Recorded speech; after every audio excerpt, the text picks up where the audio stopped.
Assalamualaikum warahmatullahi wabarakatuh. Perkenalkan, saya Wayan Darya. Di sini saya akan menerangkan materi tentang menikmati karya sastra novel. Bagian pertama itu ada menafsir pandangan pengarang terhadap kehidupan novel. Yang pertama itu memahami pandangan terhadap kehidupan. Pandangan terhadap kehidupan itu akan terlihat dalam cara seseorang bergaul, bersikap, dan berbicara. Pandangan terhadap kehidupan juga akan terlihat dalam amanat atau pesan yang ingin disampaikan oleh pengarang. Yang kedua, menafsirkan pandangan pengarang terhadap kehidupan. Pandangan pengarang terhadap kehidupan itu bisa terlihat dari cara pengarang membuat sebuah buku atau novel melalui judul dan sebagainya. Berikut adalah menganalisis isi dan kebahasaan novel. Yang pertama itu ada menganalisis isi novel. Novel merupakan prosa fiksi yang panjang, mengandung rangkaian cerita yang kompleks. A. Tema. Tema pokok adalah tema yang memenuhi atau mencakup isi dari keseluruhan cerita.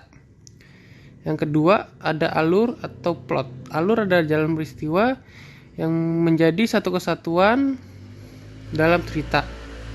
Alur dibagi menjadi beberapa bagian. Yang pertama ada alur maju, yang kedua alur mundur, yang ketiga ada alur gabungan.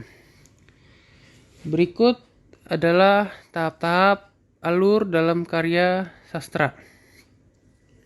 Yang pertama ada menentukan satu sebab akibat atau bisa dikatakan inti dari cerita.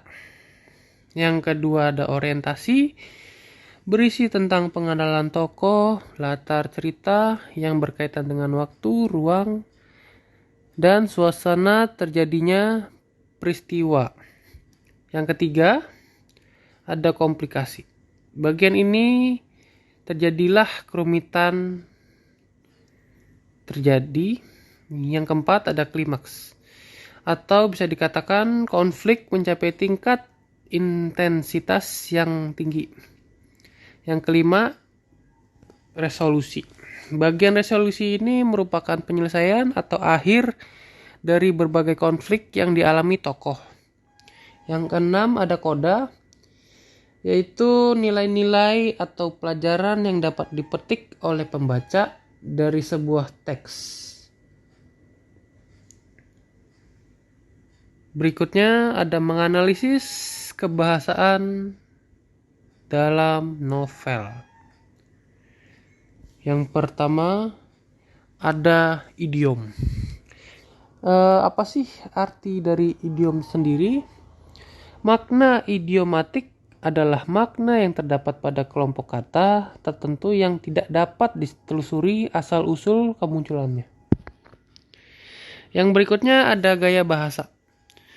Gaya bahasa atau majas merupakan bahasa kiasan dan indah yang digunakan untuk mempercantik susunan kalimat yang dipergunakan untuk tujuan menimbulkan kesan imajinatif serta mampu menciptakan efek-efek tertentu baik itu melalui lisan atau tertulis untuk pembaca dan pendengarnya. Secara umum, majas terdiri dari beberapa macam, yaitu yang pertama ada majas perbandingan. Majas perbandingan tersendiri meliputi asosiasi, personifikasi, metafora, dan alegori. Yang kedua ada majas pertentangan. Majas pertentangan sendiri meliputi majas hiperbola, atau bisa dikatakan majas yang melebih-melebihkan sesuatu. Yang kedua ada majas litotes, majas ironi, dan majas sinisme. Berikutnya ada majas pertautan. Majas pertautan sendiri bisa dibentuk menjadi 5 macam.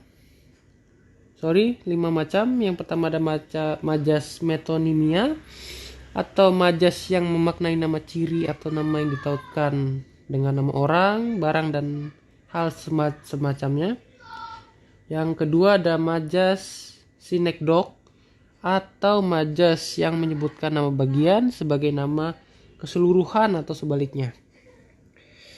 Yang ketiga ada majas eufemisme, atau majas yang dipergunakan kata-kata untuk ungkapan halus menggantikan acuan-acuan yang dirasakan menghina, menyinggung perasaan, atau tidak menyenangkan.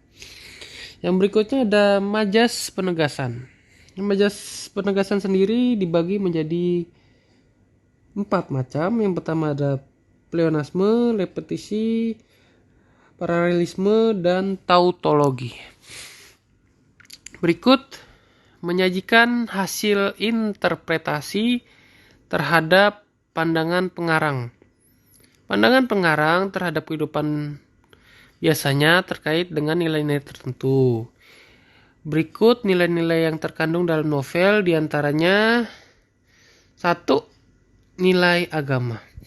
Nilai agama adalah nilai-nilai dalam novel yang berkaitan dengan agama atau keyakinan. 2. Nilai sosial. Nilai sosial sendiri adalah nilai yang bisa kita buat dan pahami dari interaksi tokoh utama novel dengan tokoh-tokoh lainnya, interaksi tokoh utama novel dengan lingkungan dan masyarakat sekitarnya. Nilai moral. Nilai moral sendiri adalah nilai-nilai yang terkandung dalam novel yang berkaitan dengan akhlak mulia. Yang keempat, nilai budaya. Nilai budaya merupakan nilai-nilai yang berkaitan dengan kebiasaan, adat istiadat, dan tradisi suatu masyarakat. Berikutnya ada merancang novel. Untuk menghindari hal-hal seperti puluhan lembar yang di-delete atau dihapus, kehilangan arah cerita, dan sebagainya, kamu perlu membuat rancangan novel terlebih dahulu. Yang pertama ada menemukan ide cerita. Yang kedua membangun cerita. Yang ketiga merancang struktur novel berdasarkan unsur intrinsiknya.